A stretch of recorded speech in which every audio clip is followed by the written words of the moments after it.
The reserve list buyout continues to boom, guys. It's not done yet, and actually far from it, it's going to get worse. Coming at you next.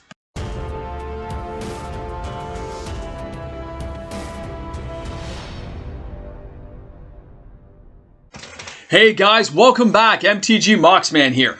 If you're new to my channel and you somehow found me out there, my 5 colored friends, well, that means YouTube's algorithm's working for me. Way to go, YouTube. And thank you so much for tuning in. I hope you enjoy my content today. You can find me 7 days a week uploading new content at you all the time. 11:15 a.m. Eastern Standard Time, Monday to Saturday. And of course, Sunday, 7:30 p.m. Eastern Standard Time. And of course, the live stream is the last Sunday of every month. So, can you believe this, guys? We thought the buyout was kind of in a flow. We thought it was kind of moving pretty fast, like a raging river. And it was getting thinner and thinner as cards continued to disappear. Well, the sealed product video proves the point that when they can't find the cards, they're going to the source and buying the boxes and packs. Reserve list packs are going through the roof. Reserve list boxes are hitting the stratosphere. Which means it stands to reason that reserve list cards will continue to be bought up in droves until there's none physically left is what we're looking at. It's crazy to believe.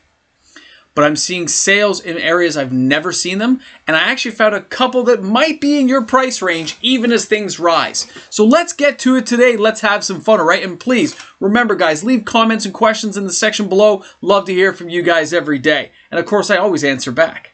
So, the first card we're going to look back on is, of course, Brain Geyser. We saw this when it first started to rise right there at the very beginning of January. And as you can see, you've got people selling at the $50, $40, $50, $60 range. Now, there are some shipping and fees included in some of these, okay? But then when you look over here and you see the sales, you can see they are high. Now, near mint copies are actually in the $70 to $90 range.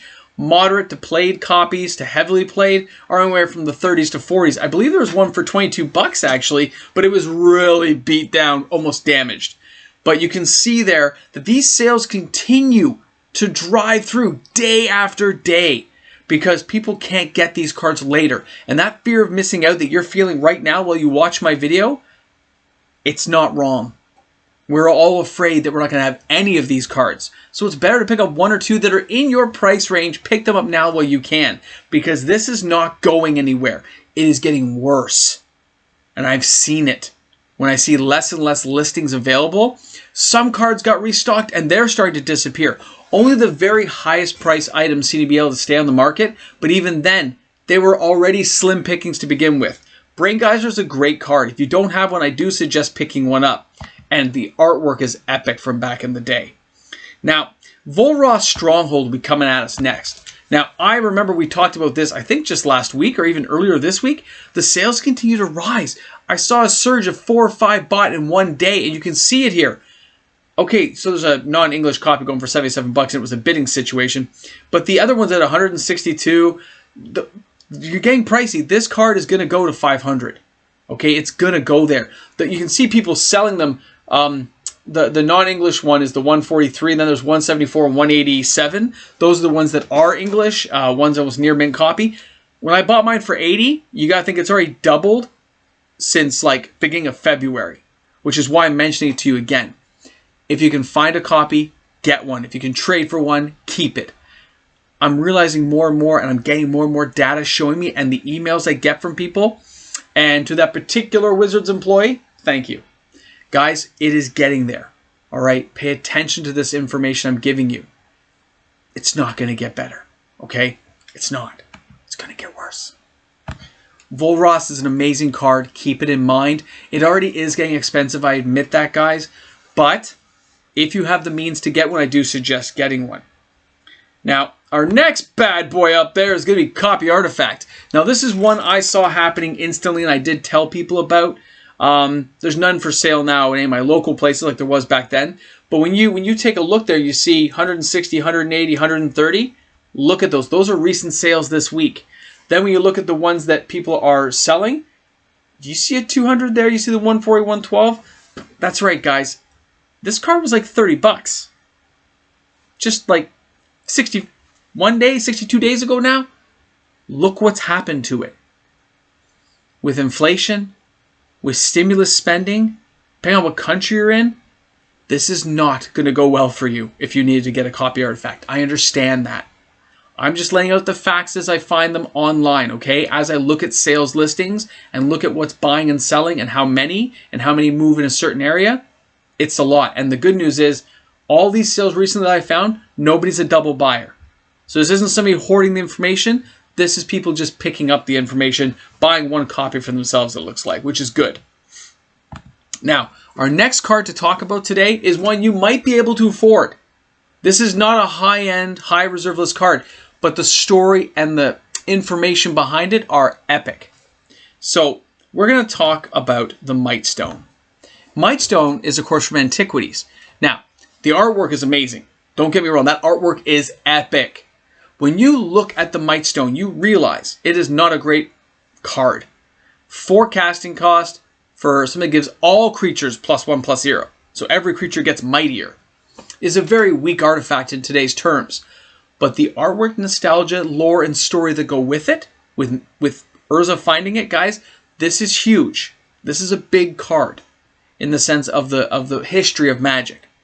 So this is where the difference comes in from a playable card to a collectible card. This card will be collectible.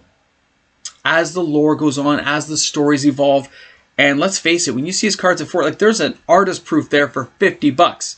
Now, the shipping fees and stuff make it out of reach for me in Canada, but $40, $50, guys, come on. That is not insurmountable for a reserve list card and an artist proof. It's right there on the bottom of the page. You see it there?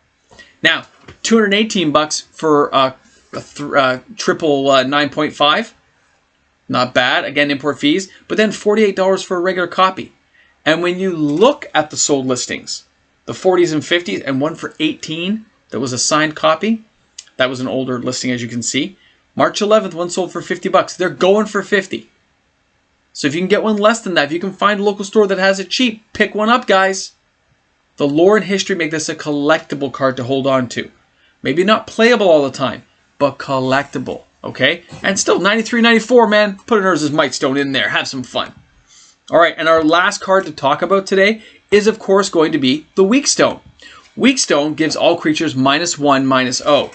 Now, again, this actually is more playable to me than the Mightstone. If you're using an anti-creature deck and you put the Weakstone out there, giving things a -1 across the board is not a bad thing. And again, very affordable. You can see there it's selling for $18, $17, $23, and then people are buying and trying to sell it now for like $21, $21, and then, of course, a PSA 9 at like $73. That's a PSA 9 for $73. That's doable. You can afford that. You can get in at that price for an epic nostalgic card that is part of Magic's lore and history as opposed to its playability. But its playability is not diminished because you can still play with this card. It's still usable, if at a diminished capacity nowadays. 93, 94 format, I would totally use this card still as a fun card to play with.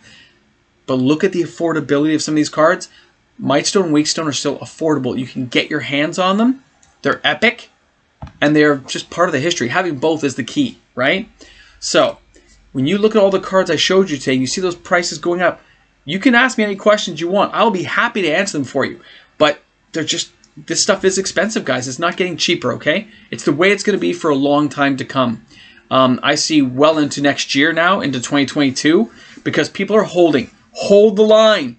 After you get them, if you don't release them, you're maintaining a certain price point until you have to sell, which is very unique to see when the stores don't have the product and we, the players, control the market. It is an amazing thing. Even though all the big whales may have a lot of this product, there's a lot of small players like you and me out there who have a good chunk of this stuff and we're holding on to it. So remember to hold the line. And if you're new to my channel, I do hope you subscribe and join in the fun. Guys, looking forward to seeing you guys tomorrow. Thanks again for tuning in. This is MTG Moxman. Take it easy on the flip side as I lean back, drink some water, and another day's job is done. And I got paid $0 for it. Cheers for me.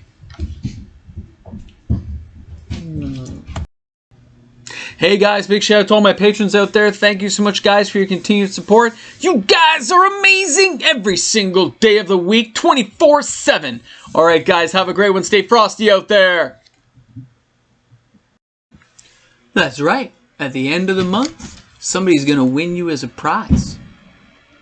Yeah, we're going to open you up. Somebody's going to be very lucky, and that's the way it's going to be. Oh, hey. Don't worry about what you saw. Don't worry about it.